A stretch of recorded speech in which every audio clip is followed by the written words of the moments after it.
On poursuit avec cette question. Donald Trump est-il en train de faire plier la Chine dans sa guerre sur les droits de douane?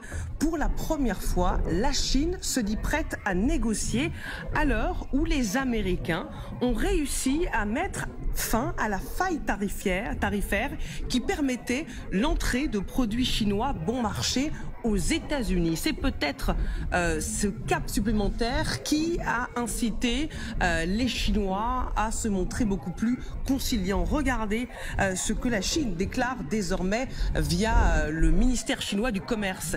L'Amérique nous a envoyé plusieurs messages afin d'ouvrir les discussions. Nous sommes en train d'étudier cette demande. Magali, Pékin donne le sentiment d'être en train de céder ou en tout cas de s'adoucir. Pourquoi ? Bon, déjà, moi, je serais assez prudent quand même sur le sujet. Ce que dit la Chine aujourd'hui, c'est qu'elle est prête à évaluer en effet la proposition américaine. Vous savez que il y a 90 jours, Donald Trump a donné en gros 90 jours aux pays dont la Chine pour revenir vers les États-Unis pour entamer une négociation. Ce qui nous met à peu près au mois de juillet.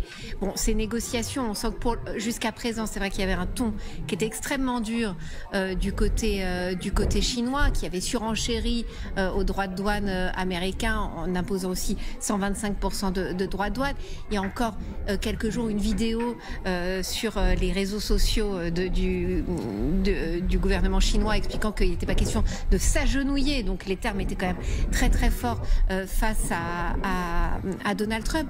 Après, que ce soit les États-Unis et la Chine, il y a un intérêt quand même à essayer de trouver un terrain d'entente. Donc en fait, c'est le principe de réalité peut-être qui est en train, après les déclarations tonitruantes des uns et des autres, de prendre le pas.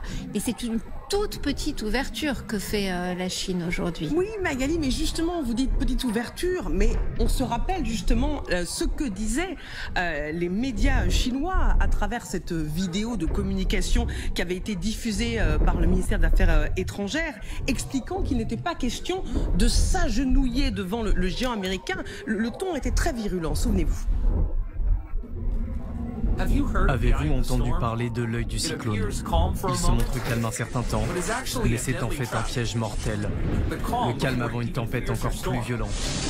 Les États-Unis ont engendré une vraie tempête sur les tarifs douaniers et ils ciblent particulièrement la Chine, en laissant un répit de 90 jours aux autres pays, les contraignant à limiter leurs échanges avec la Chine. C'est ça, le piège mortel de l'œil du cyclone.